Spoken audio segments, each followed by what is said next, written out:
With less than 36 hours to secure the old lake cabin left in his uncle's will, or lose everything to a ruthless cousin, David pushes his young son and his injured German shepherd through a brutal hailstorm tearing across the Colorado mountains. But when they finally reach the remote cabin, its door hanging open and the wilderness deathly silent, David realizes this inheritance might not be salvation at all, but a trap left behind by the men who threatened his uncle's life. With the storm closing in and Atlas struggling to stand, David must break into the house before the cold takes them both. What lies waiting in the shadows of those timber walls? Please support us by subscribing to the channel. A thin veil of late autumn haze clung to the Sacramento skyline as dusk settled over the city, pressing quietly against the windows of the battered motel where David Mercer sat hunched on the edge of a sunken mattress. David, 39, looked like a man carved from long days and longer disappointments. His storm-gray eyes were framed by the kind of lines earned through heat, smoke, and years of pushing through fear. Once a wildfire rescue specialist, broad-shouldered, strong, relentless, he now carried a stiffness in his lower back that never let him forget the collapse of that burning lookout tower. The injury had twisted more than his spine. It had warped his sense of certainty and chipped away at the confidence he once wore like armor. Across the room, little Ethan Mercer sat cross-legged on the fraying carpet, holding a picture book whose pages had curled from humidity. Ethan was 6, small, thoughtful, with sandy curls that kept falling into his wide, searching brown eyes. The boy had a quiet maturity forced on him by constant moving, unstable housing, and a father who loved fiercely but struggled silently. By the window, Atlas lifted his head. The 7-year-old German shepherd was all sinew and vigilance. Brown and black coat, intelligent amber eyes, and a subtle limp in his right hind leg from a rockslide rescue that had nearly ended him. The injury didn't dull his purpose. It sharpened it. Atlas watched everything, the shadows in the hall, the twitch in David's jaw when pain pulsed down his spine, the tremble in Ethan's hands when loud noises startled him. The motel room vibrated when the phone rang. Atlas pushed himself up and crossed the room, nudging David's hand just as his knuckles tightened around the device, like reminding him to breathe. "This is David Mercer," he answered, expecting another notice from the landlord. The voice on the other end was crisp and steady. "Mr. Mercer, my name is Carl Denver. I'm an estate attorney from Colorado. I'm calling regarding Randall Mercer." David stiffened. The name felt like opening a door to a room he had sealed years ago. Randall, his father's estranged brother, a man with a tobacco-brown beard, sun-tanned skin, and a gaze that missed nothing. Randall had vanished into the Colorado mountains decades ago, choosing trees over people. "I'm sorry to inform you that Mr. Randall Mercer passed 2 weeks ago," Carl continued. "He designated you as his heir." David blinked. "Why me?" "He left a statement naming you specifically." A pause. "But there is a deadline. Randall required that you sign the deed on site at Silver Pine Lake within 36 hours of this call. Failing that, the property transfers to Scott Mercer." David closed his eyes. His cousin Scott, a polished, privileged man who had grown up believing David was a magnet for failure, would love nothing more than to watch him lose again. As the attorney explained legalities, Atlas sensed David's slipping composure and rested his head against his leg. When the call ended, Ethan stared up at him, voice trembling. "Are we moving again, Daddy?" Before David could speak, shouting erupted from the hallway. 2 tenants arguing over a broken heater. Ethan flinched. Atlas moved immediately, planting himself between the boy and the door. He didn't bare his teeth or bark. He simply stood there, still calculating, absorbing the energy in the way only a trained rescue dog could. After a moment, he picked up Ethan's ragged plush toy in his gentle jaws and dropped it into the boy's lap. The gesture broke David. He couldn't let this be Ethan's life, a string of cheap rooms, fights behind paper-thin walls, and uncertain tomorrows. He rose to his feet, pushing through the sharp bolt of pain in his spine. "We're leaving tonight," he said quietly. "We're going to Colorado." Ethan nodded, trusting him more than the world ever had. Atlas stepped forward, touching David's thigh with a warm paw. A grounding weight, an unspoken, "I'm with you." Outside, the first pellets of hail pinged against the motel railing. The storm was building fast. David packed their belongings into the rusty Ford pickup, lifted Ethan into the seat, and opened the passenger door for Atlas. The dog climbed in despite the limp, settling in like a soldier preparing for a long march. David glanced once more at the motel, the place that had reminded him too often of what he could no longer be. Then he looked toward the dark horizon where Silver Pine Lake waited, along with a past he barely understood. He started the engine. The truck shuddered alive. "Let's go, Atlas," he murmured. "This time, we don't run from the storm." The first thing David noticed when they left the city lights behind was how the world seemed to shrink. The farther the old Ford climbed toward Red Hollow Pass, the less the sky belonged to them. Clouds dropped low over the ridgeline, a bruised metallic gray that looked heavy enough to crush the mountains themselves. By the time they reached the first sharp turn of the pass, the hail had already begun. Ice stones rattled across the hood like handfuls of gravel hurled by an angry giant. The sound filled the cab, drowning out the weak hum of the heater and the creak of worn suspension. The headlights carved only a short, dirty tunnel through the falling white, and beyond that, there was nothing. No stars, no horizon, just a moving wall of frozen chaos. David leaned closer to the windshield, fingers locked around the steering wheel.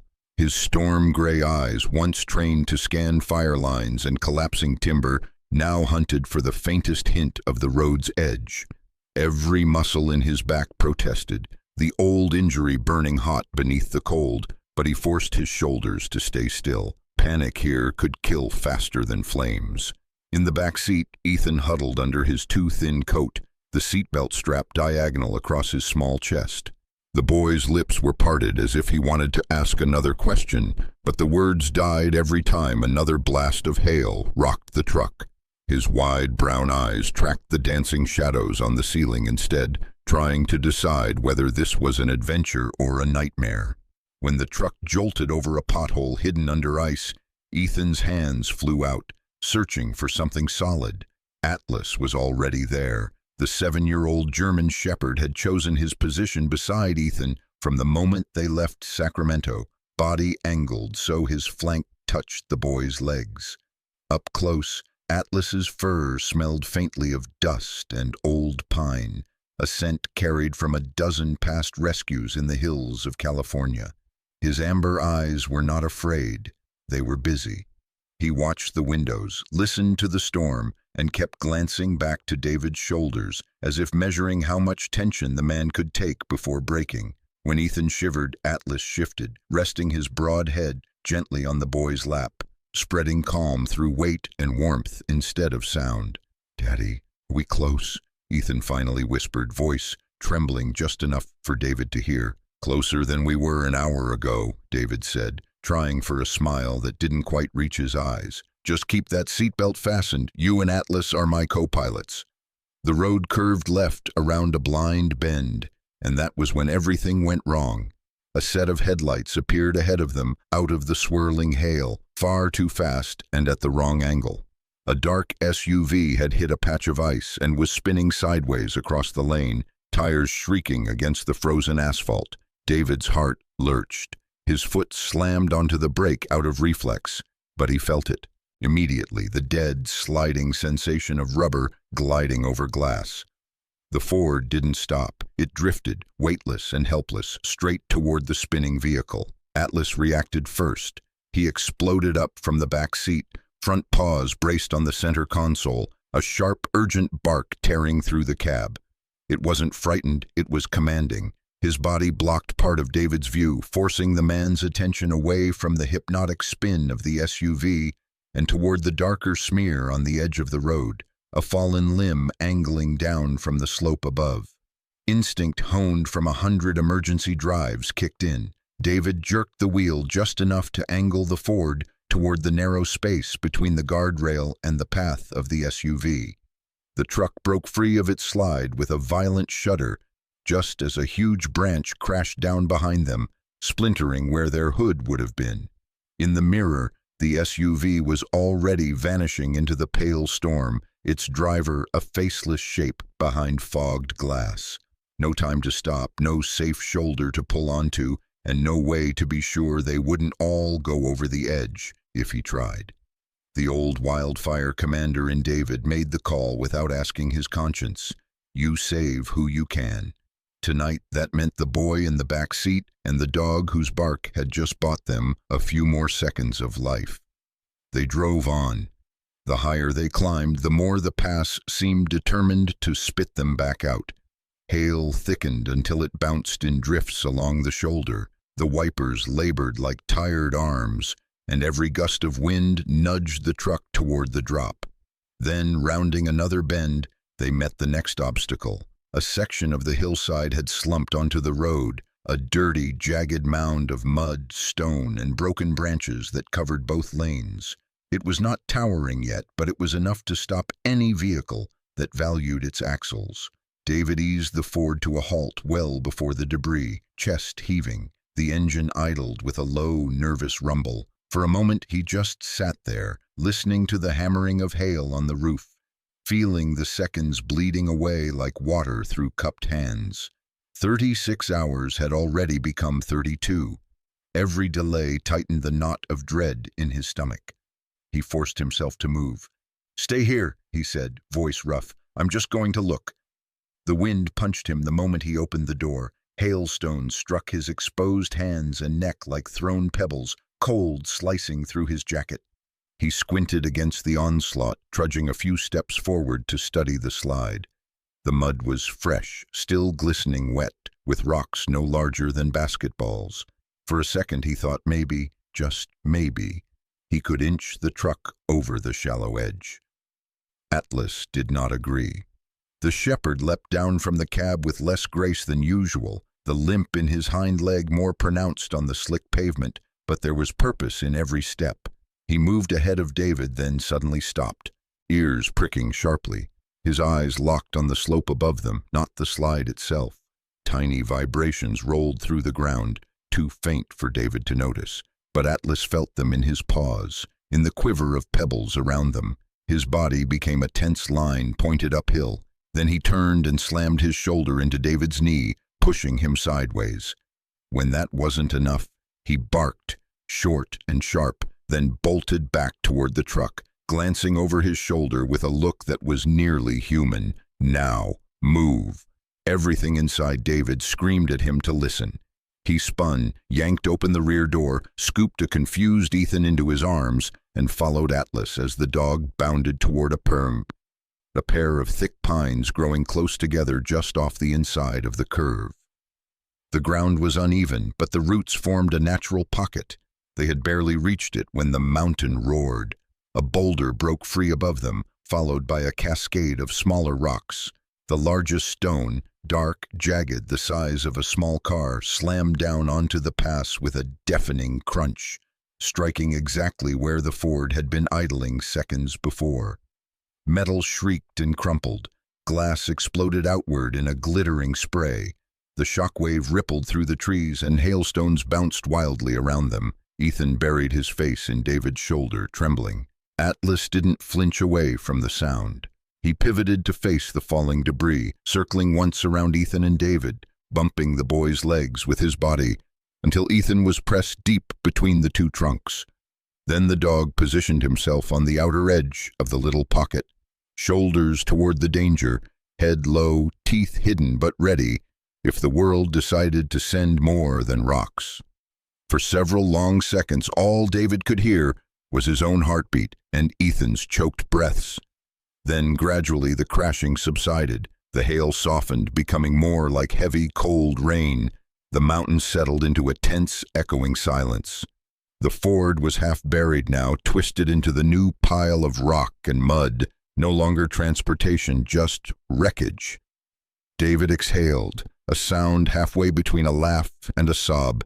His back throbbed, his hands shook, and yet there was a strange, fierce steadiness growing under the fear. They had lost the truck. The road ahead was blocked. The clock was still running, but they were standing. He looked at Atlas, fur-soaked, chest heaving, eyes bright and unbroken. "We still have time," David whispered hoarsely, tightening his arms around Ethan. "And we still have each other. Thanks to you, Atlas." The dog glanced up at him for a moment, as if acknowledging the words, then turned his attention back to the pass, listening for whatever the mountain might try next. They were no longer just driving to Silver Pine. They were surviving their way toward it, one narrow escape at a time. The rain had long since swallowed the night by the time David, Ethan, and Atlas reached the cabin.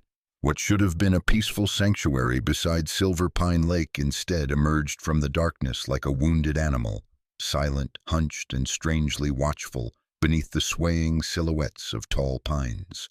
The storm clouds had pulled apart into a thin, icy mist that hovered low over the water, turning the lake into a silver sheet of ghostly reflection. David stopped several yards from the front porch, breath shallow in the cold air. The wooden steps were splintered. More worrying, the cabin door hung crookedly from one hinge, its lock bent inward.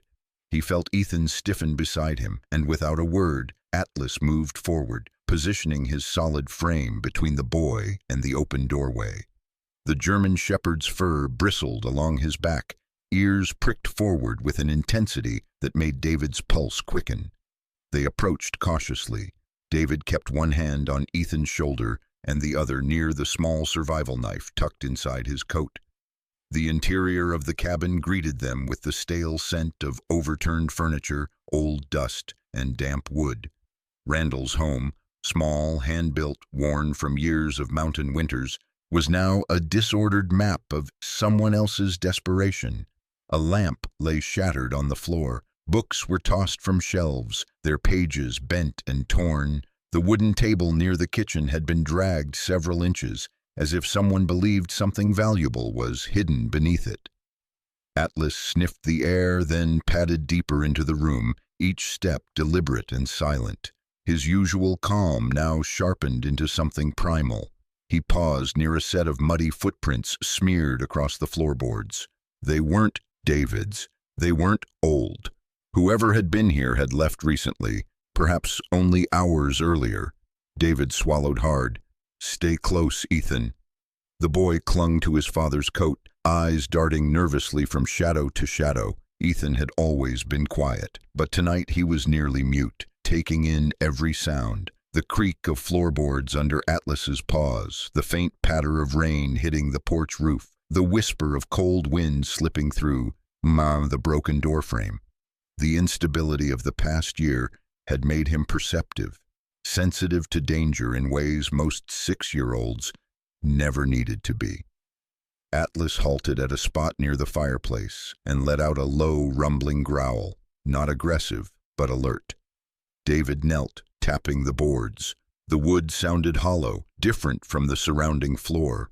Intrigued, David pushed aside a rug thrown carelessly across the area. Beneath it, nearly invisible unless one looked closely, was a small metal ring embedded between two planks. He hesitated for only a moment before pulling. The boards lifted like a trapdoor, releasing a breath of cold, stale air from below. A narrow staircase vanished into darkness. Ethan squeezed his father's coat. "Daddy, is it safe?" David forced calm into his voice. "We'll be careful." He handed Ethan the flashlight from his pack. "Shine it down for me." The beam revealed a short corridor of concrete walls leading into a small underground room. Randall had clearly built it himself, rough but sturdy, the kind of hidden space crafted by someone who expected trouble long before it arrived. David descended first, each step echoing in the tight space. Atlas followed immediately, the dog moving ahead to check corners before allowing David or Ethan near them. The room was colder than the cabin above, lined with shelves holding old tins, tools, and Handwritten labels Randall had penned in his blocky, meticulous script, but the center of the room held the true discovery, a large metal storage trunk. David approached cautiously. The trunk wasn't locked, only fastened shut with a latch. When he lifted the lid, his breath caught. There was no money, no gold, no valuables. Instead, bundles of documents filled the space. Folders, envelopes, photographs, and notebooks thick with handwritten entries. He recognized Randall's handwriting immediately. Ethan peered over David's shoulder. "Is this treasure, Daddy?" "In a way," David murmured, "just not the kind you can spend." As he opened one of the notebooks, the weight of Randall's world unfolded. The entries dated back nearly 30 years. They described water testing at Silver Pine Lake, odd discoloration in the soil, wildlife dying off unexpectedly. The early pages were calm, observational. But as the years progressed, the tone shifted, frustration bleeding into fear. Randall had been fighting something far larger than a simple environmental concern. A mining company, North Star Extraction Group, had been quietly scouting the land around the lake. Their executives used charm and pressure in equal measure. When Randall refused access to his property, the threats began. Officials he contacted mysteriously ignored him. Reports he filed went missing. Anonymous letters warned him to stop asking the wrong questions. David felt his chest tighten. There were photographs of muddy discharge flowing into a riverbed, documents showing chemical traces in the soil, names of workers who had supposedly quit before disappearing entirely. And then one page made him freeze. Randall had written, "If anything happens to me, Scott will try to hand this land to North Star. David is the only one I trust to protect it. This evidence stays with the cabin." Everything clicked into place. The conditions in the will, the urgency, the broken door. Whoever broke in wasn't looking for valuables. They were looking for this trunk, for the evidence. David's hands trembled slightly as he closed the notebook. Atlas sat beside him, gaze fixed on the stairs leading up, listening for danger. The dog's calm presence steadied David more than he expected. He realized then that this was more than inheritance, more than a last-minute race. This was a battle Randall had fought alone and nearly lost. Now it was his turn. He took a long breath, looking at Ethan and Atlas. "We're not just here to stay, buddy," he said quietly. "We're here to protect something." And in the cold light of the underground room, surrounded by Randall's secrets, that truth settled over him with the weight of a promise he had no choice but to keep. The storm had passed in the early morning hours, leaving the entire clearing wrapped in a glassy crust of frozen hail that cracked beneath every footstep. The lake shimmered like a sheet of metal under the pale sun, and thin columns of fog drifted across its surface. The cabin, battered but still standing, felt strangely quieter, like it was holding its breath for whatever came next. David had barely slept. He spent half the night reading Randall's notes, the other half staring at the ceiling, listening to Atlas breathe beside Ethan's cot. His mind churned with calculations, fears, and a rising anger he wasn't used to letting surface. The moment Randall's handwriting revealed the truth about North Star Extraction Group, David knew Scott wasn't just being greedy, he was part of something far more dangerous. A crunch of boots outside snapped David out of his thoughts. Atlas's ears shot up first. His body tensed, shoulders rising, tail low but straight, eyes fixed on the front window. Without being told, he stepped between Ethan and the door, muscles coiled but movements calm, protective, not aggressive, always reading the room before reacting. David looked outside and felt his jaw tighten. Scott Mercer trudged across the frozen yard wearing a black wool coat that looked too polished for the backwoods of Colorado. Scott was in his late 30s, tall, blond, and broad-shouldered, with a face that might have looked friendly, if not for the permanent smirk pulling at one corner of his mouth. He carried himself like a man who had always gotten what he wanted, mostly by pushing others harder than they could bear. His eyes, cold gray and restless, held the kind of sharp impatience that came from growing up in wealth without ever learning empathy. Behind him were two unfamiliar men. They were built like hired muscle, thick arms, stiff postures, matching black jackets. One had a scar running from jawline to chin, the kind of mark earned in bar fights, or worse. The other had narrow eyes and a shaved head, walking with the slow, measured gait of someone used to intimidating others. David stepped onto the porch, shoulders pulled back. He wasn't armed, but he wasn't afraid. Atlas stood at his left side, chest out, head high, watching every movement like a silent judge. Not growling, just evaluating, calculating, ready. Scott didn't bother pretending to be polite. "Well, there he is," Scott called out, pushing his hands into his coat pockets. "The hero who thinks he deserves this place." David's voice was calm. "Morning, Scott. You're early." "Early?" Scott laughed. "No, David. I'm right on time. This cabin is mine, and you know it. Randall had no business giving it to a man who can't even keep a stable job, let alone raise a child in the middle of nowhere." Atlas shifted forward, planting one paw slightly ahead of the other. One of the men behind Scott snorted and stepped toward the porch.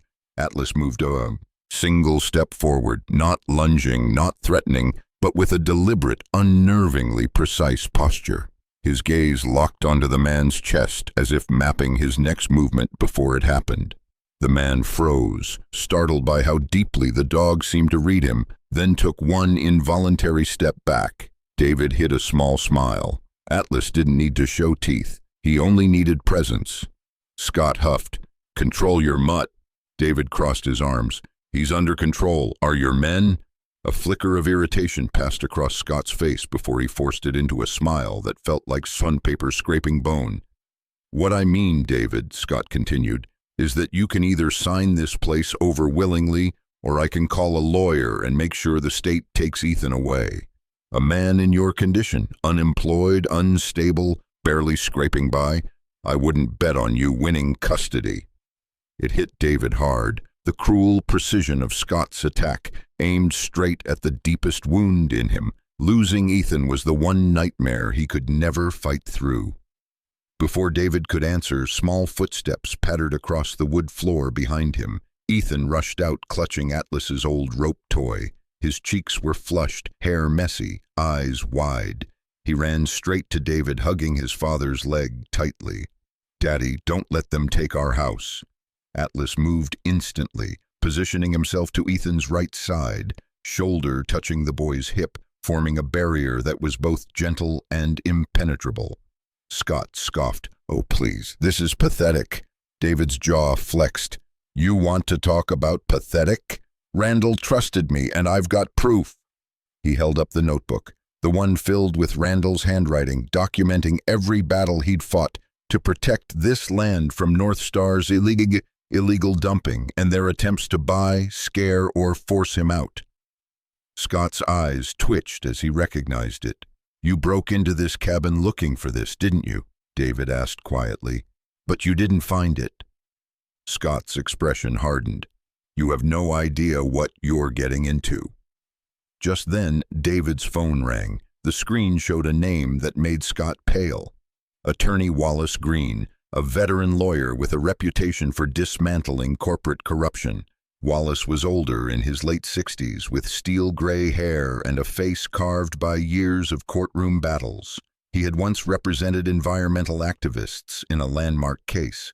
His moral compass was sharp, carved by losing his own brother to toxic exposure in a mining accident decades ago. David answered the call on speaker.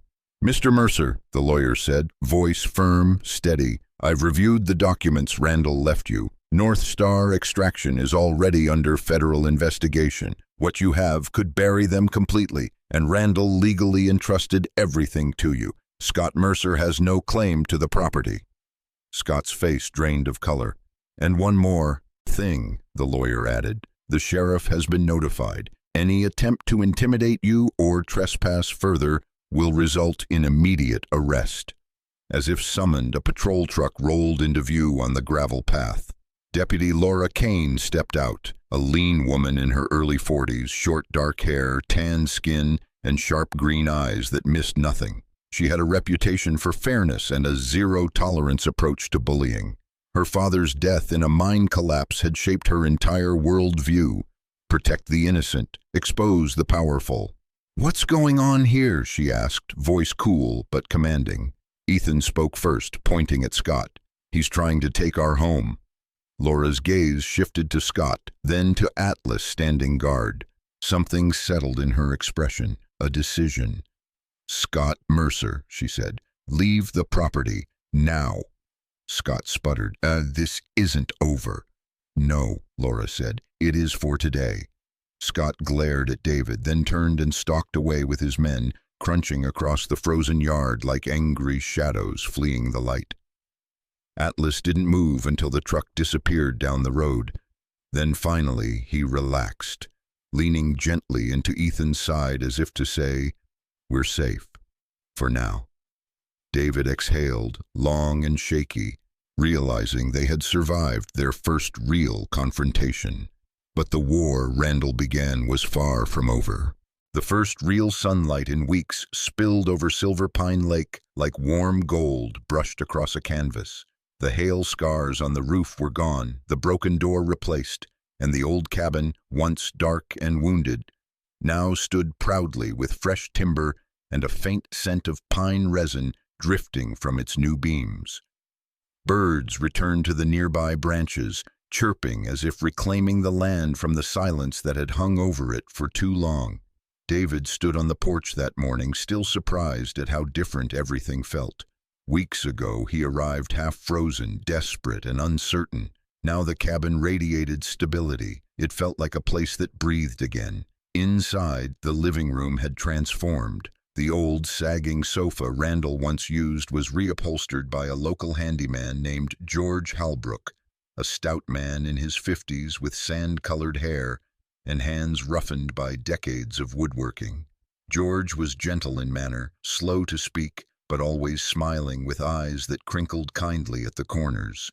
He was a widower who lost his wife years ago to illness, and the grief had softened him instead of hardening him. Fixing the Mercer cabin became to George a way of helping another family rebuild the life he himself longed for. He had patched the walls, sanded the floors, and even hand-built a new bunk bed for Ethan, solid oak with carved stars along the railings. "Kids need something strong to hold on to," he told David, "especially when the world feels flimsy." David had nodded then, understanding far more than he said. Ethan's adjustment to the new town was unexpectedly smooth. The school in Pine Ridge, a small building with white siding and a red roof, was run by Ms. Clara Jennings, a tall woman in her early 40s with long chestnut hair, usually tied in a low braid. Her voice was soft but steady, and the quiet empathy in her pale blue eyes came from growing up with a father who struggled with PTSD after returning from military service. She recognized the cautious alertness in Ethan and welcomed him with warmth so genuine it eased David's fears immediately.